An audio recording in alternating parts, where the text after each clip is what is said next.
All right, this is gonna be fun. Hey guys, I'm Tom the Tech Chap, and I've teamed up with Oppo for this unboxing and hands-on of this, the brand new Oppo Find X5 Pro. I'm also in a very fancy studio. Gotta have a fancy studio when you've got a fancy phone. So let's get this unboxed. There's a bunch of upgrades with the X5 Pro. New processor, bigger battery, new camera tech, including some incredible low light video, which we'll come to in a second. First things first, this is always the best bit. Beautiful, look at that. So you can see they've evolved the design here, but let's see what else we get in the box. I think it's the usual gubbins. We've got some paperwork, SIM card ejector, protective case, always a nice extra, USB-C cable, always handy. And yes, we still get the charger bundled. And actually, this is a big deal because it's the new 80-watt SuperVOOC charger, which is 15 watts more than we had on last year's Find X3 Pro. But let's get back to this guy. And the first thing you'll notice is this beautiful ceramic material. This is white, this also comes in black. And actually, you can see as my little grubby paws are all over it, it doesn't pick up fingerprints or smudges. It's more scratch resistant and it actually dissipates heat better than glass. You can see we've also got this little 75-degree rounded corner by the camera module, so it just sort of blends seamlessly with the body.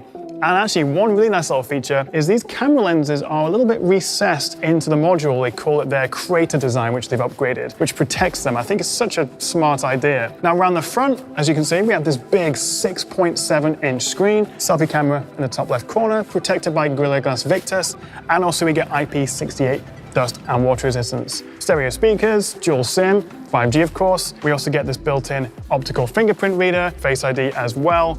Pretty much everything you'd want in a flagship phone. Although somehow, possibly by magic, they've actually managed to squeeze in a 5,000 mAh battery into this body, 8.5 mil thick, which is pretty incredible.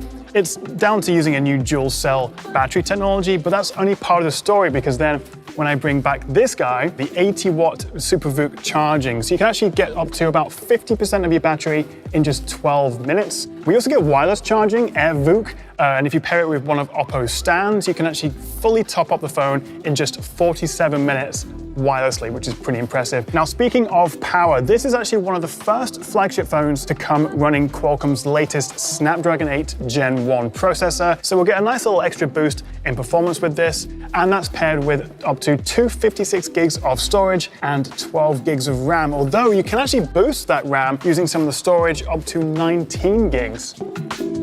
So in terms of specs, this checks all the boxes, but this has a secret weapon, and it's written right here. Oppo have developed this Mari Silicon X Imaging NPU, or Neural Processing Unit, which works alongside the Snapdragon ISP and basically takes this to the next generation of computational photography. But first, the specs. And as you can see, we have this triple lens setup. So we've got a wide, an ultra-wide, and a telephoto lens. And like its predecessor, the wide and ultra-wide are nearly identical. They share the same 50 megapixel resolution, the same IMX766 sensor. The wide lens does have a new upgraded glass structure, which is supposed to reduce chromatic aberrations, but the beauty of that is there's really no difference between them in terms of visual quality. So when you're transitioning between lenses taking a photo or when you're taking video, it's almost seamless. And then we have the 13 megapixel telephoto, which gives us a 2x optical zoom or 5x hybrid optical zoom.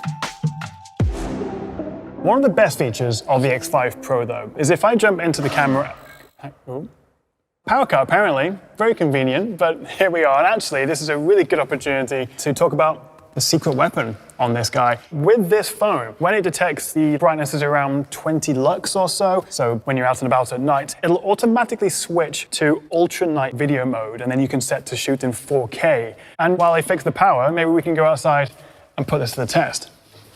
So it does a really good job. And a big part of this quality is down to that new Mari Silicon X Imaging NPU. It can actually detect and then reduce that noise that you see, the grain, compared to other phones, while retaining finer detail, skin tones, color accuracy, and white balance. So we get some incredible low light video. Okay, so they seem to have fixed the problem. The power's back. So Oppo is really changing the game when it comes to low light video, but we also have a bunch of other nice upgrades with the camera, including an industry-first SLR level 5-axis optical image stabilization. Try saying that 3 times quickly. And that'll help ensure that your photos and your videos are nice and smooth and blur-free. And it can also account for a 3-degree incline. So if you're walking with the phone while you're filming or it's shaking a little bit, it should be nice and smooth. There is also a cinematic mode, which shoots in a wider 2:35:1 aspect ratio. You can also shoot in log and HDR. So if you really want to tinker and get that filmic look, then you can use cinematic mode. You'll also notice this little logo, Hasselblad. So Oppo actually worked with engineers at Hasselblad to implement their natural color calibration to the Find X5 Pro when you're using Pro mode. They've also added a very nostalgic X-Pan mode, which replicates the initial negative look when you take the photo before it's processed. You might just be able to see this gentle curve to the AMOLED screen as well. It looks stunning. 6.7 inches, it's 120 Hertz, and it uses an LTPO panel, which means it can dynamically adapt between 1 and 120 Hertz based on what you're doing to save battery. The X5 Pro also boasts the first multi-brightness color calibration. What that means is Oppo's engineers have actually calibrated the colors of the screen at both 500 nits, which all phones are, and 100 nits, which means when you dim the screen, the colors are just as accurate. Actually, the slider here, we have 8,192 levels of brightness. And of course, being an Oppo phone, we have the latest Color OS. This is running 12.1, and that's on top of Android 12. Really fast, really smooth and nice to use. And actually, one of my favorite things about Oppo phones is I love the pre-installed wallpapers that you get. And actually, whichever wallpaper you use, you can get the colors from that to match the icons and the UI of the phone. And breathe. That was a lot to take in. But the key takeaways of the Oppo Find X5 Pro: new processor, so it's faster; bigger battery, so it lasts longer; new camera tech, so it takes better photos and videos, particularly in tricky lighting; a more color accurate screen; and in my opinion, one of the best, most unique looking designs on a phone. So the X5 Pro really takes the Find series to the next level, it elevates it, and I think it's a really exciting flagship for 2022.